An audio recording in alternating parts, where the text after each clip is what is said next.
Hi guys, तर मी आलो तो गच्चीवरती आणि इथं माझी दीदी मोबाईल बघत बसलेली. म्हणलं तिला घाबरूयात म्हणून मी इथं हळूहळू चाललो होतो आणि ही चटाई पडलेली म्हणून आवाज झाला आणि मी भाव केलं तरी घाबरलीच नाही.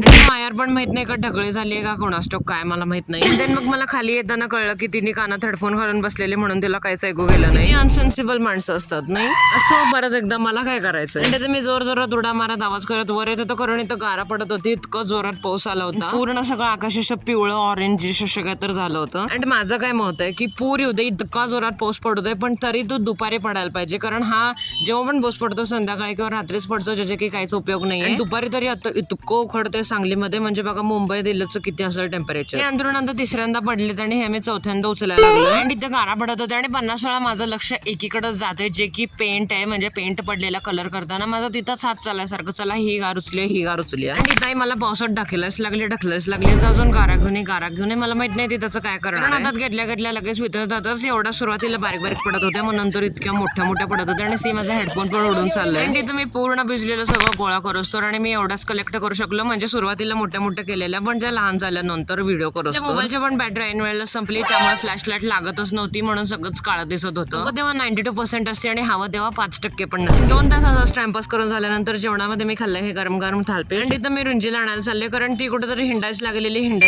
तिच्या मित्राकडे का मैत्रिणीकडे केली होती. तिथं सलग 1.5 का 2 तास पाऊस चालू होतो आणि ती तिच्या मैत्रिणीच्याच घरी होती. आणि आमच्या गार्डन मधलं हे अशोकाचं झाड सुद्धा कसं वाकडं झालं. आणि इथं बाहेर मी 15 का 20 मिनिटं उभा होतो रुंजीची वाट बघत, तरी ती आलीच नाही. मग तिला फोन केल्यानंतर हा दादा मी यायला लागले असं म्हणून. अनलकीली तिने माझी सायकल नेली होती, सो ती सायकल तिथंच लावायला लागली कारण इतकं पाणी साचलेलं, ती कशी येणार घेऊन, तोंडावरच पडली. तरी सुद्धा तिला येते चालवायला चांगली चालवती ती सायकल, पण तरी सगळे घरातले जा तिला घ्यायला जाती, नाही तर येणार नाही, येऊ शकणार नाही, काय म्हणाल. मी कंटेंटचं इतकं भूक आहे ना, म्हणजे मी इथं जात होतो आणि इतकं पूर्ण टायर माझं गाडीचं त्या पूर्ण पाण्यात गेलं, एवढं पाणी साचलेलं. त्यातनं येताना मला व्हिडिओ हवा होता म्हणून मी पूर्ण परत मागणं जाऊन परत त्या पाण्यात आलो फक्त व्हिडिओ क्लिप घ्यायसाठी, आणि ती पण रंजनीने काढली नाही. आणि आमच्या कुकरला काय झालं इथं माहित नाही. आणि इथं पावभाजीचं तयारी चालू आहे. मी येताना पाव घेऊन आलो होतो. स्वयंपाकातला घंटा काय कळत नाही, तरी मी तर सगळ्यांना लेक्चर देतो की यामध्ये तेल का जास्त घातले म्हणून, आणि ही दरवेळेसारखं मध्ये करायली. मग जेवण वगैरे सगळं झाल्यानंतर आम्ही आलो तो गच्चीवरती परत एकदा टाइमपास करायला. टॉर्च लाईट बाबांचे काय म्हणतात मला माहित नाही, पण इतकी लांब जाते याची लाईटची रेंज, म्हणजे लाईट ट्रॅव्हल्स फास्ट, माहित नाही सॉरी. वाट कशाची बघताय, हा सगळ्यात जास्त मोठा शॉट आहे माझ्या आजपर्यंतच्या व्हिडिओ. यासाठी तर 1 लाईक बनतोच. आत्ताच्या आत्ता लगेच व्हिडिओला लाईक करा.